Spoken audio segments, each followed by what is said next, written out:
Hello friends, स्वागत है आपका अपने YouTube channel learning with earning के प्लेटफॉर्म पर। साथियों, आज हमारी सी लैंग्वेज की ये 10th क्लास है और आज हम ऑपरेटर्स पढ़ने वाले हैं। तो ऑपरेटर हम पढ़ने वाले हैं कि सी लैंग्वेज में ऑपरेटर क्या होते हैं, इनका प्रैक्टिकल भी हम करेंगे। जितने भी प्रोग्राम होते हैं ऑपरेटर्स के, हम मैक्सिमम प्रोग्राम आज करने वाले हैं। तो ऑपरेटर्स की यदि हम बात करें कि ऑपरेटर क्या होता है, तो ऑपरेटर एक सिंबल होते हैं। क्या होते हैं ऑपरेटर? सिंबल होते हैं जो कि क्या किसी भी एक पर्टिकुलर ऑपरेशन को परफॉर्म करने के लिए यूज होते हैं। यानी कोई भी हमें कैलकुलेशन परफॉर्म करनी है, कुछ भी हमें कोई भी कैलकुलेशन परफॉर्म करनी है, तो उसके लिए हम क्या यूज करते हैं? ऑपरेटर यूज करते हैं। यानी क्या होते हैं भैया? ये सिंबल होते हैं, ठीक है, जो कि क्या करते हैं? कोई भी ऑपरेशन परफॉर्म करते हैं, तो उनको हम बोलते हैं क्या? ऑपरेटर्स। जैसे बहुत सारे ऑपरेटर्स सी लैंग्वेज में हम यूज करते हैं, जैसे हमारा अर्थमेटिक ऑपरेटर्स हो गए, लॉजिकल ऑपरेटर्स हो गए, बिटवाइज हो गए, बहुत सारे ऑपरेटर्स हैं, कंपैरिजन ऑपरेटर हो गए। तो अब हम आज इनको पढ़ेंगे, logical operator, arithmetic arithmetic assignment, bitwise, ये क्या होते हैं। तो अब हम आज प्रैक्टिकली ज्यादातर पढ़ने वाले हैं, लेकिन उससे पहले मैं आपको और थोड़ा सा क्लियर कर देता हूं कि ऑपरेटर होते क्या हैं। देखिए, जैसे हमारा ये लिखा हुआ है, ये लिखा हुआ है a = b + c, क्लियर है। तो यहां पर जो a है, जो b है और जो c है, ये क्या है? ऑपरेंड। यानी कि जो जिनके साथ में कैलकुलेशन परफॉर्म की जा रही है, a, b और c, ये क्या है भाई? हमारे ऑपरेंड हैं। और ये जो हमारा इक्वल और प्लस है, ये क्या है भाई? हमारे ऑपरेटर हैं। ये क्या कर रहे हैं? कोई भी ऑपरेशन परफॉर्म कर रहे हैं, यानी कि क्या कर रहे हैं? एडिशन कर रहे हैं। तो ये क्या है भाई? हमारे ऑपरेटर्स हैं। तो इनको हम बोलते हैं ऑपरेटर्स। अब ये सी लैंग्वेज में कितने टाइप्स के होते हैं, अब हम बात करेंगे इसके ऊपर कि सी लैंग्वेज में ऑपरेटर्स कितने टाइप्स के होते हैं। वैसे तो जो हमारे ऑपरेटर्स हैं और भी होते हैं, लेकिन जो मोस्टली हैं, जो यानी कि मेनली यूज किए जाते हैं, वो ये ऑपरेटर्स यूज किए जाते हैं। आज मैं इनको आपको सभी को प्रैक्टिकली करके दिखाने वाला हूं। अब 1 बाय 1 बात करते हैं। सबसे पहले आपका अर्थमेटिक ऑपरेटर, जिसको आप सभी जानते हैं। अर्थमेटिक ऑपरेटर यानी कि प्लस माइनस मल्टीप्लिकेशन, इसमें कोई बड़ी बात नहीं है, सभी जानते हैं कि हमें एडिशन करना है तो प्लस, ये आपका प्लस का साइन यूज कर लेंगे, माइनस करना है, सब्ट्रैक्शन करना है तो माइनस यूज कर लेंगे। तो ये सभी नॉर्मली जानते हैं। इसके बाद में आता है भाई हमारा असाइनमेंट ऑपरेटर। ये क्या है भाई? असाइनमेंट ऑपरेटर एक ही होता है, सिर्फ और सिर्फ क्या? ये असाइनमेंट ऑपरेटर। असाइनमेंट ऑपरेटर का मतलब क्या होता है? इसका मतलब होता है, जैसे यहां पर कुछ वैल्यू लिखी हुई है a = 10, तो इसका मतलब क्या है कि एक ही मेमोरी में क्या चला जाएगा? 10 चला जाएगा। यहां पर लिखा हुआ है a = b + c, यानी कि इधर जो भी हमारा लिखा हुआ है, जो भी ये लिखा हुआ है, इस सब की कैलकुलेशन परफॉर्म करने के बाद में किस में आ जाएगा? a में आ जाएगा। यानी कि ये सब एडिशन होकर किस में आ जाएगा? इसमें आ जाएगा। तो ये कहलाता है असाइनमेंट ऑपरेटर, जो कि क्या करता है? इस साइड की वैल्यू असाइन करता है इस वेरिएबल में। क्लियर हो गया होगा असाइनमेंट ऑपरेटर। यानी कि एक और मैं एग्जांपल दे देता हूं। जैसे यहां पर लिखा हुआ है a = b × c - d × 5, कुछ भी लिखा हुआ है, कितनी भी बड़ी कैलकुलेशन है, कुछ भी है, तो ये सब जितनी भी कैलकुलेशन है, इसको परफॉर्म करने के बाद में ये सब किस में आ जाएगा? यहाँ पे आ जाएगा। यानी कि सारी कैलकुलेशन परफॉर्म करने के बाद में असाइनमेंट ऑपरेटर जो भी कैलकुलेशन होगी, वो सब कहां पर आ जाएगी? फिर आपका इस वेरिएबल में असाइन कर देगा। तो इसलिए बोलते हैं इसको हम असाइनमेंट ऑपरेटर। अभी हम इसको प्रैक्टिकली देखेंगे सभी को एक साथ। तो पहले हम इसको थ्योरेटिकली थोड़ा सा बात कर लेते हैं, इसके बाद में आगे बात करते हैं भाई हम arithmetic operator, arithmetic assignment operator. तो अर्थमेटिक ऑपरेटर आपको पता है कौन से होते हैं भाई? Plus, minus, multiplication, division. तो ये क्या है? हमारे अर्थमेटिक ऑपरेटर। और असाइनमेंट ऑपरेटर अभी हमने पढ़ा है तो इक्वल। तो यानी कि ये क्या हो गया भाई? Arithmetic assignment operator, plus equal, minus equal और आपका मल्टीप्लिकेशन इक्वल। तो ये हो गए हमारे सब क्या भाई? आपके अर्थमेटिक असाइनमेंट ऑपरेटर। अब इनका यूज क्या है? इनका यूज जो हम करते हैं, किस तरीके से करते हैं? इनका यूज हम इसलिए करते हैं, देखिएगा यहां पर मैं आपको एक एग्जांपल के थ्रू समझाता हूं, एक्सप्लेन करता हूं। कहीं पर लिखा हुआ है a = a + b, तो यानी कि यहां पर a के साथ में कैलकुलेशन परफॉर्म हो रही है, b यानी कि ऐड हो रहा है a में, और फिर वो सारा के सारा किस में आ जाएगा? a के अंदर ही आ जाएगा। यानी कि a की वैल्यू में ऐड हो रहा है कोई चीज, और वही कहां पर आ रही है? a में आ रही है।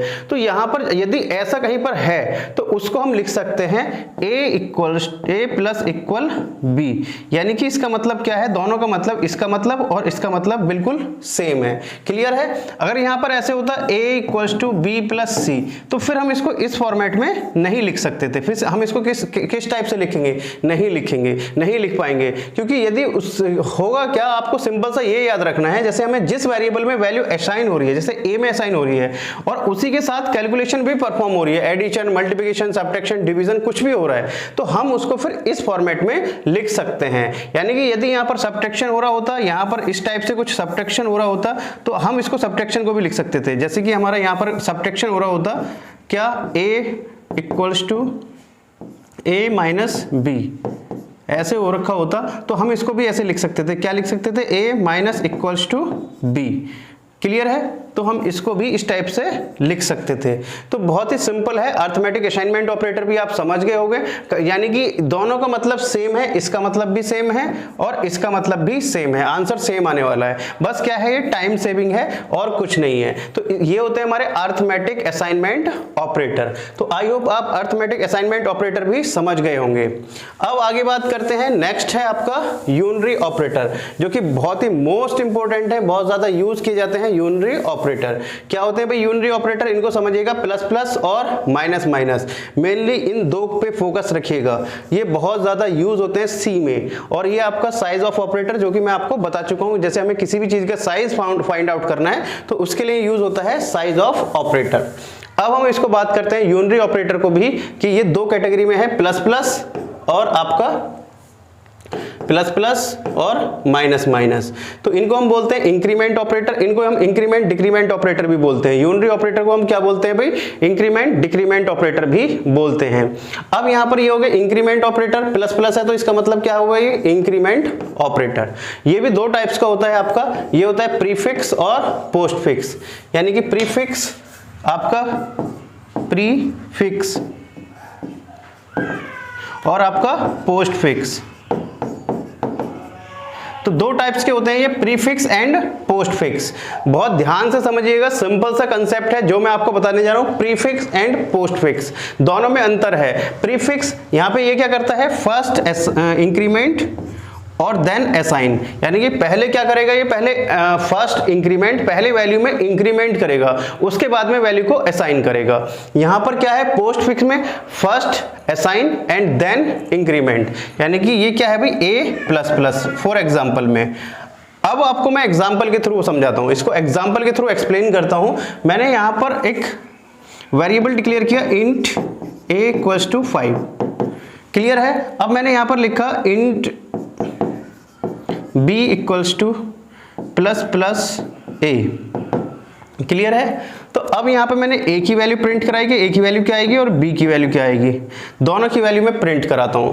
तो होगा क्या, इस कैलकुलेशन को मैं आपको एक्सप्लेन करता हूं। जैसे ही मैंने कोई इंट a नाम से वेरिएबल डिक्लेयर किया, इंट a इक्वल्स टू 5, तो हुआ क्या? सिस्टम की ये मेमोरी है, एक a नाम से जो ब्लॉक था उसमें क्या हो गया भाई?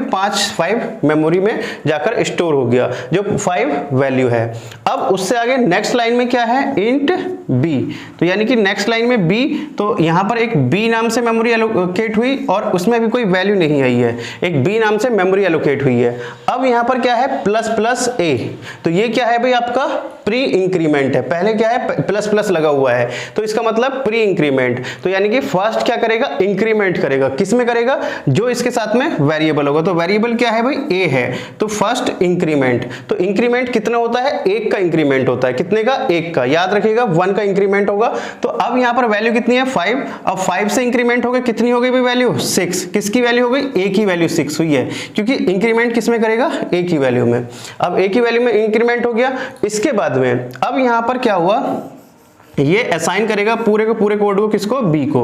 तो b को असाइन करेगा, तो b की वैल्यू कितनी आएगी भाई? यहां पर 6। कितनी आएगी? 6। क्लियर है? तो यहां पर b की वैल्यू कितनी आएगी? 6, क्योंकि इंक्रीमेंट हो गई और b में जाकर स्टोर हो गई। अब जब हम प्रिंट कराएंगे a की वैल्यू, तो अब a की वैल्यू सिस्टम की मेमोरी में कितनी है? 6 है, और b की वैल्यू कितनी है मेमोरी में? 6 है। क्लियर है? तो ये कंसेप्ट है किसका? प्री इंक्रीमेंट का। आई होप आपको ये प्री इंक्रीमेंट का कंसेप्ट क्लियर हो गया होगा। अब बात करते हैं पोस्ट इंक्रीमेंट। तो पोस्ट इंक्रीमेंट को देखिएगा, पोस्ट इंक्रीमेंट को यहां पर बिल्कुल मैं सेम लेता हूं। मैंने एक वेरिएबल डिक्लेयर किया इंट a नाम से, और उसकी वैल्यू दी कितनी? 5 वैल्यू दी मैंने इसकी। और उसके बाद में दूसरा वेरिएबल क्या है भाई? इंट b इक्वल्स टू, मैंने वही सेम a प्लस प्लस, यानी कि इस बार मैंने किया पोस्ट इंक्रीमेंट, यानी कि पहले क्या होगी, वैल्यू असाइन होगी, उसके बाद में क्या होगा, इंक्रीमेंट होगा। तो अब यहां पर यदि मैं ए की वैल्यू प्रिंट कराता हूं और यहां पर बी की वैल्यू प्रिंट कराता हूं, तो ए की वैल्यू क्या आएगी और बी की वैल्यू क्या आने वाली है वो देखिएगा कि ए इक्वल्स टू क्या और बी इक्वल्स टू क्या। तो यहां पर सेम हम करते हैं, वही सेम एक्सप्लेन करता हूं मैं आपको। ये सिस्टम की मेमोरी है, ए में जाके कितना स्टोर हो गया भाई 5, यहां तक तो कोई दिक्कत ही नहीं है। इसके बाद में नेक्स्ट लाइन पे हम आते हैं कि इंट बी, तो यानी कि एक बी नाम से मेमोरी एलोकेट हो गई है। अब यहां पर बी इक्वल्स टू क्या है, b equals to a plus plus. तो याद रखिएगा ये पोस्ट इंक्रीमेंट में फर्स्ट असाइन हो जाएगी वैल्यू, यानी कि b में क्या हुआ, a की वैल्यू असाइन हो गई। अब a की वैल्यू कितनी है मेमोरी में, 5, कितनी है a की वैल्यू 5, तो यानी कि b में कितनी स्टोर हो गई 5। फिर अब इंक्रीमेंट करेगा किसमें, a की वैल्यू में, a की वैल्यू में इंक्रीमेंट करा तो a की वैल्यू कितनी है 5 थी, अब कितनी हो जाएगी, एक इंक्रीमेंट होने के बाद में 6, तो यानी कि ये कितनी हो जाएगी वैल्यू भाई 6। तो जब हम अब वैल्यू प्रिंट होंगी, जब हम वैल्यू प्रिंट कराएंगे तो a की वैल्यू कितनी प्रिंट होगी भाई, यहां पर हमारी 6 और b की कितनी होगी 5, क्योंकि a की मेमोरी में कितना है 6 है और b की मेमोरी में कितना है 5 है। तो आई होप आपको ये प्री इंक्रीमेंट और पोस्ट इंक्रीमेंट का कंसेप्ट क्लियर हो गया होगा। इनको अभी मैं प्रैक्टिकली करके दिखाने वाला हूं। बहुत ज्यादा यूज होता है, हम लूप में यूज करते हैं, इनको एरे में यूज करते हैं, बहुत ज्यादा यूज होगा प्री इंक्रीमेंट और पोस्ट इंक्रीमेंट का कंसेप्ट। क्लियर हो गया होगा। तो अब यदि आपको क्लियर हो गया है, वही सेम होता है आपका डिक्रीमेंट के केस में, यानी कि यहां पर 1 का इंक्रीमेंट होता है तो यहां पर 1 का क्या होगा डिक्रीमेंट, और यहां पर क्या होता है भाई इंक्रीमेंट। क्लियर हो गया होगा। अब जैसे इंक्रीमेंट था वैसे ही क्या होगा डिक्रीमेंट, डिक्रीमेंट आपको खुद से करना है। तो आई होप आपको ये कंसेप्ट क्लियर हो गया होगा यूनरी ऑपरेटर का। अब आगे बात करते हैं भाई हमारा रिलेशनल ऑपरेटर। अब हम आते हैं, नेक्स्ट टॉपिक आता है भाई हमारा रिलेशनल ऑपरेटर का। इसके नाम से पता चल रहा है रिलेशनल ऑपरेटर, यानी कि जो रिलेशन परफॉर्म करे, यानी कि लेस देन, ग्रेटर देन, कि आप हमसे छोटे हैं या बड़े हैं, रिलेशन परफॉर्म कर रहे हैं। Less than, greater than, equals to, not equals to, ये सब क्या कहलाते हैं भाई हमारे रिलेशनल ऑपरेटर कहलाते हैं। तो ये हो गए सब हमारे रिलेशनल ऑपरेटर। क्लियर है, less than, greater than, equals to, not equals to, तो ये हो गए हमारे रिलेशनल ऑपरेटर। अब यहां पर इसके बाद में आता है लॉजिकल ऑपरेटर। लॉजिकल ऑपरेटर क्या होते हैं भाई, एंड और नॉट, यानी कि कोई हमें एंड और नॉट, ये आपने वैसे भी पढ़े होंगे। एंड का मतलब क्या होता है, दोनों कंडीशन ट्रू होनी चाहिए तब स्टेटमेंट चलेगा। और का मतलब दोनों में से कोई भी एक कंडीशन ट्रू होनी चाहिए तब चलेगा। नॉट का मतलब कोई भी कंडीशन ट्रू नहीं होनी चाहिए तब चलेगा। क्लियर है। एंड बहुत ज्यादा यूज किया जाता है, याद रखिएगा। एंड और हम यूज करते हैं मैक्सिमम, नॉट हम बहुत कम यूज करते हैं। यानी कि जैसे हमें ए, यहां पे हमने कोई कंडीशन लगी हुई a greater than b and a greater than c. अब ये स्टेटमेंट तभी चलेगा जब ये कंडीशन भी ट्रू होगी, ये भी ट्रू होगी, ये भी ट्रू होनी चाहिए और ये भी ट्रू होनी चाहिए। यदि दोनों में से कोई भी एक फॉल्स हुई तो ये स्टेटमेंट एग्जीक्यूट नहीं होगा इसके नीचे का। अब यदि और ऑपरेटर लगा हुआ होता यहां पर, और होता है यहां पर, तो इसका मतलब या तो ये ट्रू हो या ये, या तो दोनों ही ट्रू हो तो भी चलेगा, दोनों में से कोई भी एक ट्रू हो तो भी चलेगा। यानी कि दोनों में से कोई भी एक ट्रू है तो भी चलता है और में। और से हिंदी से मतलब समझ दो एंड, एंड का मतलब होता है और। तो एंड के केस में दोनों कंडीशन ट्रू होनी चाहिए, ये भी ट्रू होनी चाहिए और ये भी ट्रू होनी चाहिए। अब इसके मतलब, इससे आगे आपका आता है और हमारा और ऑपरेटर। तो और का मतलब हिंदी में क्या होता है, या तो ये ट्रू हो या ये ट्रू हो, या दोनों ही ट्रू हो तो भी चलेगा स्टेटमेंट। तो आई होप आपको ये भी समझ में आ गया होगा। इसको भी हम प्रैक्टिकली करेंगे आगे। नेक्स्ट है हमारा जो हमारा कंडीशनल ऑपरेटर। ये कंडीशनल ऑपरेटर होता है, इसमें हम कंडीशन लगाते हैं, काफी ज्यादा यूज किया जाता है। इसको भी हम आपको प्रैक्टिकली दिखाने वाले हैं। इसके बाद में आपका मिसलेनियस ऑपरेटर, यानी कि जो और बहुत सारे ऑपरेटर्स हमारे रह जाते हैं, जैसे बिटवाइज ऑपरेटर है, और भी बहुत सारे ऑपरेटर्स हैं, कॉमा ऑपरेटर हो गया, डॉट ऑपरेटर हो गया, ये बहुत सारे टाइल्ड है, और भी बहुत सारे ऑपरेटर्स हैं। लेकिन मैक्सिमम जो आपके ऑपरेटर्स यूज किए जाते हैं सी लैंग्वेज में वो ये किए जाते हैं। तो अब हम आते हैं प्रैक्टिकली, हम प्रैक्टिकली देखते हैं। तो चलिए आते हैं सीधा अपना जो प्रोग्रामिंग स्क्रीन है उस पर। तो हम आ गए अपनी कंप्यूटर की स्क्रीन पर। आप देख सकते हैं एक प्रोग्राम मैंने बहुत छोटा सा बनाया हुआ है, बहुत ही छोटा सा प्रोग्राम है ये। मैं इस तरीके के पहले भी आपको एक्सप्लेन कर चुका हूं, लेकिन अब हम इसमें ही मॉडिफिकेशन करते रहेंगे, वो आप देखते रहिएगा। और सारे ऑपरेटर्स हम इसमें पढ़ने वाले हैं। सबसे पहले मैंने लिखा है इंट a इक्वल्स टू 35। हम यूजर से भी इनपुट ले सकते हैं, हमने भी वैल्यू दे दी है डायरेक्ट प्रोग्राम छोटा करने के लिए। इंट a इक्वल्स टू कितना है भाई 35, यानी कि a की वैल्यू 35 है। इंट b इक्वल्स टू कितना है 45। अब क्या है यहां पर c equals to a plus b, यानी कि ए की वैल्यू और बी की वैल्यू दोनों का एडिशन करके किस में आ जाए हमारा सी में। तो यहां पर हमारा ऑपरेटर यूज हो रहा है क्या, ये अरिथमेटिक ऑपरेटर है और ये असाइनमेंट ऑपरेटर है। क्या है ये, असाइनमेंट, यानी कि वैल्यू असाइन कर रहा है को, क्या कर रहा है ये, असाइन कर रहा है। और जो हमारा अरिथमेटिक ऑपरेटर है ये दोनों के साथ में क्या कर रहा है भाई, एडिशन कर रहा है। तो आई होप आपको ये समझ में आ गया होगा, बहुत सिंपल सा है। तो दोनों का एडिशन करके ये क्या आ जाएगा भाई, इसमें हमारा सी में आ जाएगा, यानी कि एडिशन करके किस में आ जाएगा, सी में। तो हमारा आउटपुट आ जाएगा, यहां पर हम इसको जब रन कराएंगे दोनों का एडिशन आ गया भाई हमारा।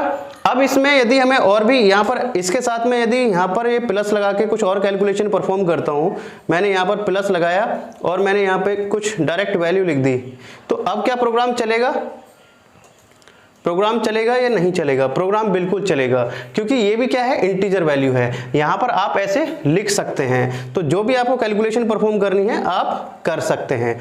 आपका आउटपुट आ चुका है, यानी कि जो भी आपको कैलकुलेशन करनी है वो आप कर सकते हैं। यानी कि बस मैटर क्या करता है, आपका डेटा टाइप और इन चीजों का हमें ध्यान रखना है। ये जो हमने वैल्यू डाली है यानी कि इंटीजर टाइप की ही होनी चाहिए। इंटीजर टाइप की आप कोई भी वैल्यू कैलकुलेशन परफॉर्म करा सकते हैं, इससे आगे कितनी भी बड़ी कैलकुलेशन हो सकती है, मल्टीप्लिकेशन, डिवीजन, कुछ भी हो सकता है। क्लियर है आपका? इससे आगे नेक्स्ट, अब यहां पर यदि हम ये समझ गए होंगे असाइनमेंट ऑपरेटर का खेल, ये सब सारी चीजें। अब एक छोटा सा प्रोग्राम मैं आपसे बात करता हूं जो आपका बहुत ज्यादा पूछा जाता है, स्वैप। यानी कि स्वैप का मतलब होता है कि एक की वैल्यू दूसरे में इंटरचेंज करना। यानी कि जैसे हमारी ए की वैल्यू कितनी है 35 और बी की वैल्यू कितनी है 45, तो ए में कितना प्रिंट करें, ए में कितनी आ जाए वैल्यू भाई आपकी 45 और बी में कितनी आ जाए आपकी 35। तो इस तरीके से उसको हम बोलते हैं स्वैप। अब हम स्वैप का यदि हमें प्रोग्राम बनाना है तो उसका कंसेप्ट क्या होना चाहिए, कभी नहीं भूलोगे जीवन में, याद रखना। मैं इस तरीके से आपको बता रहा हूं। तो यदि आपसे आपके फादर कहते हैं ये 2 बाल्टी हैं, एक बाल्टी में ऑयल है और एक बाल्टी में क्या है भी आपका वाटर है, ये हो गया वाटर और ये हो गया ऑयल। तो अब आपके फादर ने कहा कि ऑयल वाली में वाटर करना है और वाटर वाली में ऑयल करना है, तो आप किस तरीके से करेंगे? सीधा सिंपल सा कंसेप्ट है कि आपको एक बाल्टी और चाहिए। स्वैप का और भी कंसेप्ट होता है, वो हम आगे पढ़ेंगे, लेकिन अभी हम सीधा सा कंसेप्ट पढ़ने वाले हैं। यदि स्वैप का प्रोग्राम आता है तो आपको किस तरीके से करना है। तो आपको यदि ऑयल वाली में वाटर करना है और वाटर वाली में ऑयल करना है, तो इसके लिए आपको क्या चाहिए होगी, एक थर्ड बाल्टी और चाहिए होगी, तीसरा कंटेनर और चाहिए होगा। तो हमने क्या करा, ये कंटेनर ले लिया और इस कंटेनर में क्या करा है, या तो ऑयल को इसमें खाली कर लो या वाटर को खाली लो, किसी को भी एक वेरिएबल को खाली कर लो। मैंने इसमें क्या करा, ऑयल को खाली कर लिया। तो तीसरे कंटेनर में जो हमारा ब्लैंक था ऑयल चला गया, तो ये खाली हो गया हमारा। अब हमें इसमें क्या लाना था, वाटर। तो जब हम खाली हो गए तो इसमें वाटर ला सकते हैं, तो हमने इसमें क्या डाल दिया भाई, वाटर डाल दिया। अब वाटर डाल दिया तो वाटर खाली हो गए, वाटर वाली खाली हो गई। अब हमें इसमें क्या डालना था, ऑयल। तो ऑयल डालना था, ऑयल किस में है भाई हमारा, इस तीसरे कंटेनर में। तो फिर हम इसमें से इसको क्या कर देंगे, इसमें कर देंगे। क्लियर है आपको, कंसेप्ट क्लियर हो गया होगा। यानी कि एक तरीके से ये ए वेरिएबल है और ये क्या है, बी वेरिएबल है, और ये क्या हो गया भाई हमारा यहाँ पे सी वेरिएबल। अब हमें बी की वैल्यू ए में डालनी है और बी की वैल्यू ए में डालनी है और ए की वैल्यू बी में डालनी है। तो बस कंसेप्ट हम क्लियर हो ही गया होगा आपको। हमने क्या करेंगे, 3 वेरिएबल डिक्लेयर करेंगे। 3 वेरिएबल डिक्लेयर करने के बाद में जो 2 वेरिएबल हैं उनको इंटरचेंज कर देंगे। तो चलिए करते हैं हम यहाँ पर, मैं आपको प्रोग्राम में करके दिखा देता हूँ। यहाँ पर हमने क्या किया भाई, ये 2 वेरिएबल हैं, मैंने करा यहाँ पर इंट, एक वेरिएबल और डिक्लेयर किया इंट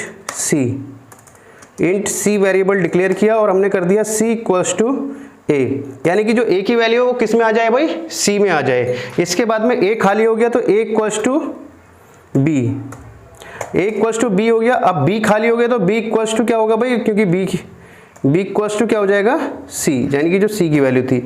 बस अब हम प्रिंट करा देंगे, इसको मैं हटा देता हूं यहां से और मैंने यहां पर लिख दिया the value of a is, यहां पर हम लिख देते हैं जो 2 वैल्यू हैं, the value of a is equals to %d आपका लिखा हुआ है and the value of b is equals to %d। अब हम यहाँ पर इनको a और b को a, b, आप इस प्रोग्राम को सजा भी सकते हैं, काफी कुछ इसमें डिजाइन कर सकते हैं। तो अब आप यहाँ पर स्क्रीन पर देख सकते हैं a की वैल्यू कितनी आ गई भाई 45 और b की वैल्यू कितनी आ गई हमारी 35।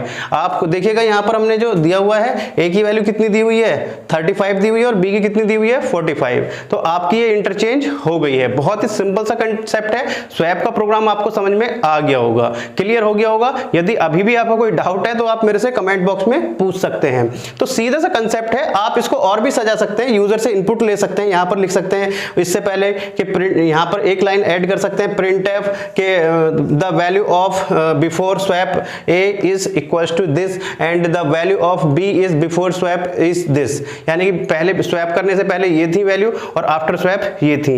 यूजर से भी आप इन वैल्यू को इनपुट ले सकते हो, वही सेम कंसेप्ट है, आपको यही कंसेप्ट अपनाना है। यानी कि बस आपको इतना सा लिखना है। आपको ये कंसेप्ट क्लियर हो गया होगा। असाइनमेंट ऑपरेटर है, ये भी आपको समझ में आ गया होगा। तो सीधा सा कंसेप्ट है। चलिए आगे बढ़ते हैं।